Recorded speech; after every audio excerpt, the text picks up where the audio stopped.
Fala galerinha do oitavo ano, tranquilinho com vocês?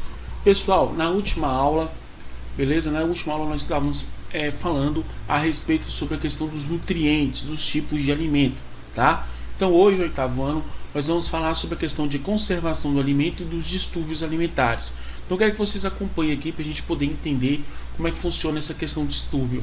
Logo depois temos uma atividade que eu vou passar para vocês, tá? Que vocês vão realizar essa atividade para a nossa correção também, tá? A nossa videoaula de correção, que eu quero que vocês acompanhem. Tranquilinho, oitavo ano, firme e forte. Então vamos lá para a nossa aulinha de hoje, todo mundo prestando atenção, tá? Para a gente poder acompanhar.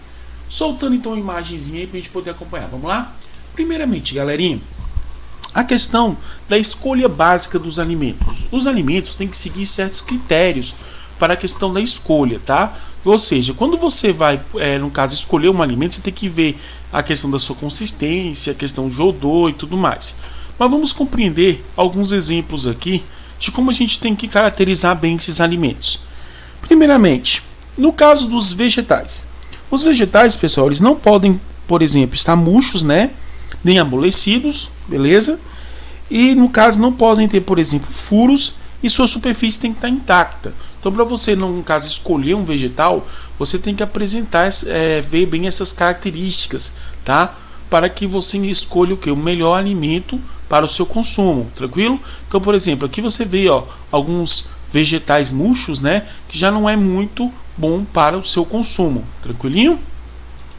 Outro exemplo é a questão das carnes, pessoal, que é um pouquinho mais delicada, tá? As carnes não devem apresentar, por exemplo, coloração escura ou tom esverdeado, tá? Porque você pode ter a proliferação de micro-organismos, beleza?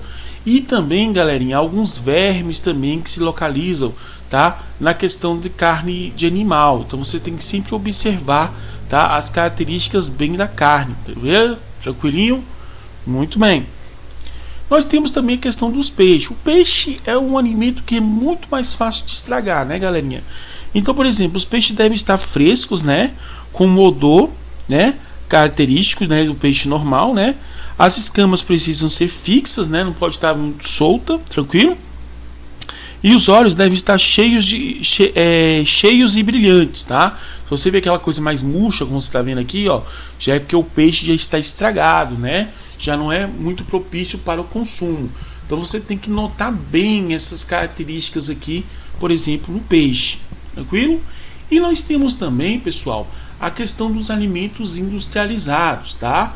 Então, por exemplo, os alimentos industrializados, eles não podem estar abertos, como aqui você pode ver, ó. Eles não podem estar violados, tá?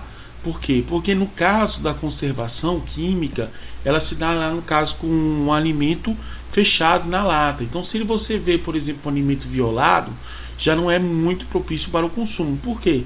Porque pode ter entrado de alguns micro-organismos, né? Pode ter infestado esse alimento fechado, tá? Então, galerinha, você tem que evitar esse tipo de alimento nesse caso.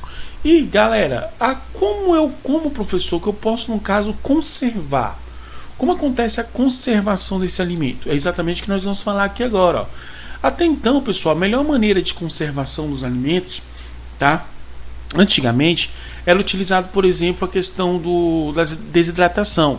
Utilizar, por exemplo, o sal, que desidratava certos alimentos, tá? Na época quando não tinha, por exemplo, geladeira, né? O pessoal utilizava muito isso para conservar, principalmente carne, né? Mas por conta disso nós tivemos uma série de doenças, né? Que caracterizou não só hoje, mas também antigamente, por presença muito desses conservantes, tá? Como o sal.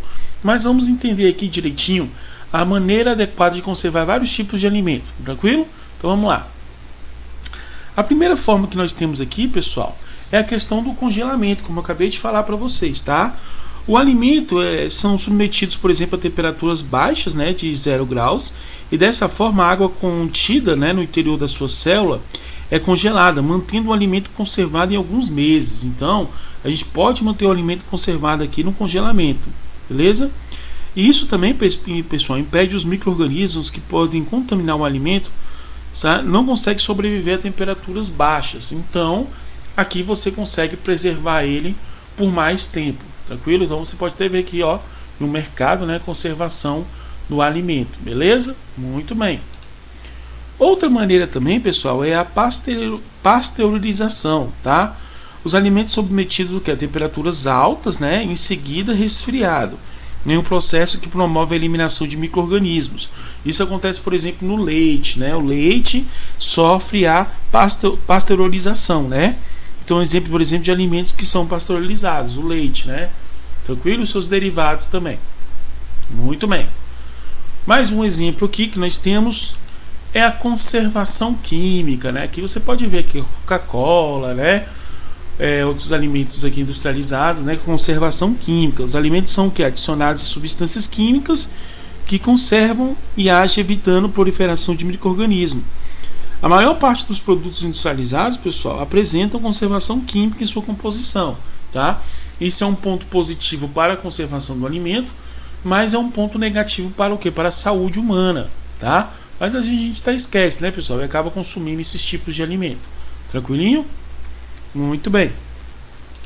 E nós temos também a desidratação, tá? Os alimentos são submetidos, por exemplo, à secagem, que causa a evaporação da água, e essa substância em seu interior de micro-organismos que contaminam o alimento não sobrevivem, tá? Então aqui você pode ver o ressecamento, tá? Aqui nós temos vários tipos. Geralmente você tem aquelas frutas, né, que são ressecadas, né? Uva passas, por exemplo.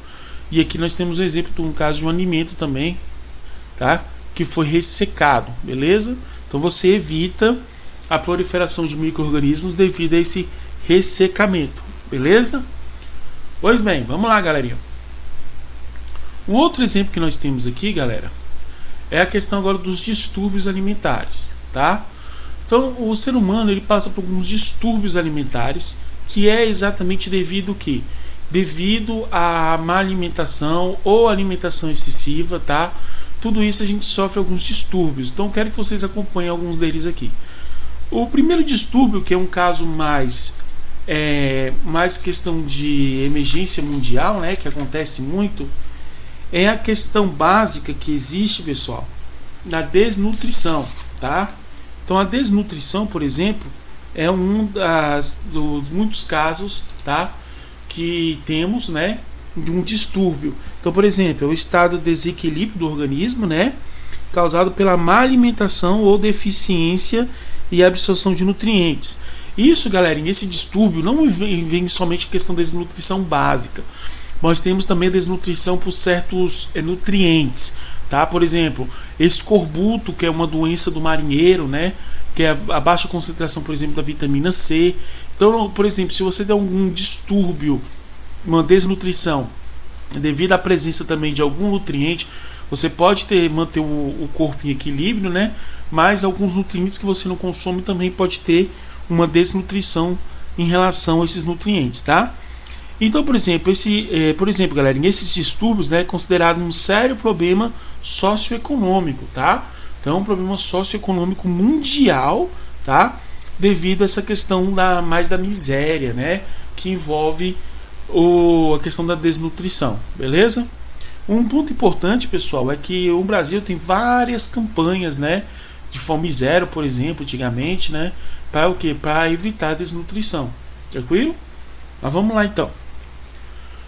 O próximo, pessoal, na verdade é um fator contrário à desnutrição, né? Que é um fator sério também. Muita gente tem esse problema, tenta combater, né? Que é a questão da obesidade, né?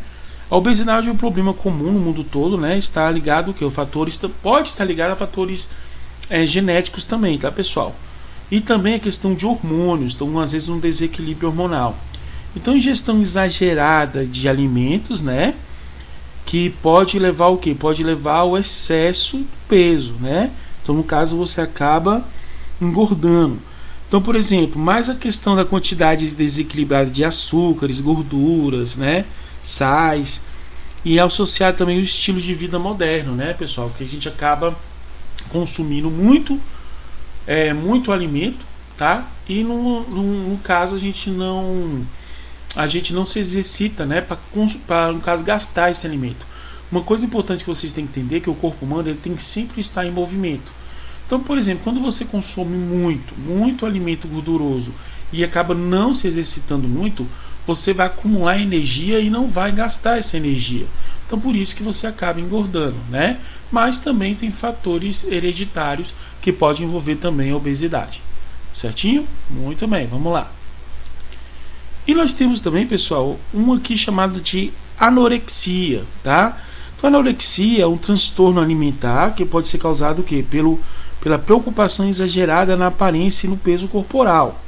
Mas também, pessoal, pode estar relacionado à predisposição genética ou problemas psiquiátricos, tá? No caso da anorexia, pode levar a graves problemas físicos por causa da perda de peso, pois em geral o portador desse distúrbio, né, começa a emagrecer rapidamente, utilizando muitas vezes substâncias como laxantes, diuréticos para provocar, por exemplo, vômitos e fazendo muito jejum, né, pessoal? Então a pessoa fica numa dieta exagerada, mesmo estando, tá, com o corpo saudável, ele começa a ter uma dieta exagerada, levando, né, a uma desnutrição que não é muito normal, né? Então por conta disso, beleza? E nós temos também, no caso da bulimia, né? Bulimia, pessoal, é distúrbio alimentar associado à ingestão exagerada e compulsiva de alimentos, seguindo pela provocação do vômito. Então a pessoa come muito e aí provoca o vômito, né? Então, pessoal, as causas são as mesmas na anorexia, tá, pessoal? A mesma anorexia, aquela preocupação, tá? De engordar ou não. Só que aqui você provoca, né? Enquanto na anorexia o indivíduo não consome, na bulimia ele acaba provocando, né, o vômito. Então ele, por exemplo, ele acaba colocando o dedo na garganta, né, provocando lá a úvula que fica no final da garganta, dando assim o quê? Dando assim o organismo fazer com que ele vomite o que ele consumiu. Então isso é um estado também muito sério, tá? Mas que envolve também psicológico, tá, pessoal? Devido a esses problemas. Tranquilinho, 8º ano. Pois bem, galerinha, então o que eu vou pedir para vocês, certo? Vocês vão fazer um exercício, tá, do livro, tá? Fazer um exercício do livro. Eu quero que vocês peguem, ó, na página 154, beleza? Até a página 157, 154 e 157. Vocês vão fazer o exercício do livro, porque a nossa próxima videoaula é a correção, tá? Dessas atividades. Tranquilinho? Então quero que vocês acompanhem comigo aí. Um forte abraço, galerinha. Fica com Deus, tá? E até a nossa próxima aula. Tchau, tchau.